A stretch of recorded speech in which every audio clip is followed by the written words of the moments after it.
Today, we're going to explore a history that isn't written in books, but is actually carved in stone. We're going to trace the incredible story of Indian architecture, and it's a real saga of conquest, belief, and thousands of years of cultures mixing together, all told through the amazing buildings they left behind. I mean, have you ever really thought about that? A building is so much more than just a structure. It's like a blueprint of a society, a visual record of what they believed, the technology they had, and their vision for the world. Trust me, every single arch, every stone has a story to tell. So here's our roadmap for this journey. Our story unfolds over 5 major eras. We'll kick things off with some of the world's very first planned cities, and then we'll dive into these monumental religious carvings. After that, we'll witness a full-blown technological revolution, see the absolute pinnacle of artistic fusion, and finally, check out the arrival of new colonial styles. Let's get started. Okay, so our journey begins nearly 4,500 years ago with the Harappan civilization. And these weren't just random settlements. Nope, they were absolute masterclasses in urban planning. They set a foundation of order and innovation that would influence everything that came after.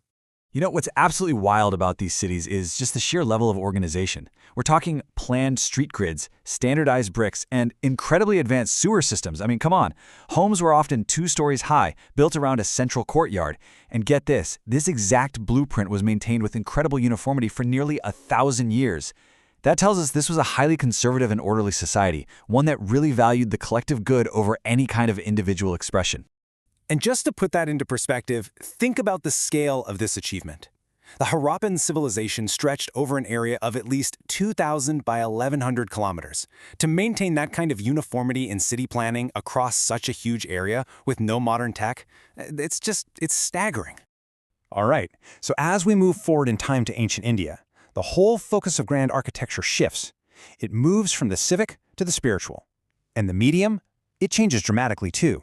We go from building with brick to carving masterpieces directly into the living rock itself. A really central feature of this era is the stupa. Now, it started out as a pretty simple burial mound, just a place to keep the remains of an important person. But for Buddhists, this evolved into a sacred, dome-shaped monument, which became a central object for worship and veneration. So if the stupa is the object of worship, the chaitya is the hall where you worship it. Think of it like a sacred prayer hall or a shrine, and it was usually carved straight into a mountainside with the stupa placed at the far end as the main focal point. And where did the monks live? Well, they lived in viharas. These were monasteries, also cut from rock, but they were designed as residences. They usually had a big central hall that was surrounded by small, simple cells for the monks to live and meditate in. The technical skill here is just mind-blowing. Remember, these structures weren't built, they were excavated. Architects would literally carve a long hall with a semicircular end, use rows of pillars to create aisles, and even carve a vaulted ceiling, all from a single solid piece of rock. It's like architecture in reverse. Now, the arrival of Turkish rule in the 13th century, this is a massive turning point. It wasn't just a political change. It brought a technological revolution that would completely reshape the architectural landscape of India. A whole new toolkit was about to open up. And the catalyst for this whole revolution was one simple yet incredibly profound innovation: lime mortar. This strong, sticky binding material unlocked an entirely new way of building. Before mortar, you are pretty much just held together by gravity and the sheer weight of your stones. You can really see the before and after right here. The traditional Indian style, which we call trabeate, was all based on posts and beams, horizontal on vertical. But the new Indo-Islamic arcuate style, which was only possible because of mortar, introduced true arches, soaring vaults, and massive domes. It fundamentally changed the entire silhouette of the Indian skyline. So why was the true arch such a revolutionary piece of tech? While unlike the older methods, it could span much, much wider openings and support an immense amount of weight. And that meant you could suddenly build larger, more open, and way grander interior spaces than anyone had ever thought possible. And with these new architectural forms came a totally new style of decoration. Since depicting living beings was generally a no-go, artists developed this incredible visual language based on beautiful calligraphy, complex geometric patterns, and the flowing organic lines of the arabesque. So all of this sets the stage perfectly for the Mughal era, which is really the grand climax of our story. This is the moment where centuries of Indian traditions and these newly arrived Islamic traditions were masterfully blended into a unique and absolutely spectacular style. One of our sources just puts it perfectly. The Mughals didn't just replace the old with the new. No, they created a synthesis. They deliberately fused the traditional Indian post and beam style with a brand new world of the arch and the dome. Under the Emperor Akbar, this fusion is crystal clear. His favorite material was red sandstone, and he widely used the Indian tree-beaded style. You see arches all over the place, but a lot of the time they're purely decorative, not structural.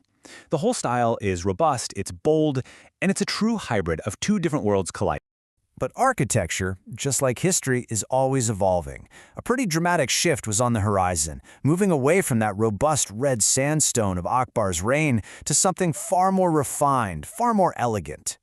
And this, of course, brings us to the reign of Shah Jahan. Suddenly, white marble was the material of choice. Arches became more delicate, with these beautiful, flowery, cusped curves. Domes took on that iconic, bulbous shape. And the decoration? Wow, it reached a whole new level with pietra dura, the art of inlaying semi-precious stones directly into the marble itself. The tomb of Atima Dudala is the perfect bridge between these two eras. It was built with white marble, and it's covered in this exquisite pietra dura. It's really the direct forerunner to the style that would be perfected in Shah Jahan's ultimate masterpiece, the Taj Mahal. But the Mughal Empire wasn't going to last forever. By the 18th century, a new wave of influence arrived with European colonial powers, and they added one final, complex layer to India's already rich architectural identity.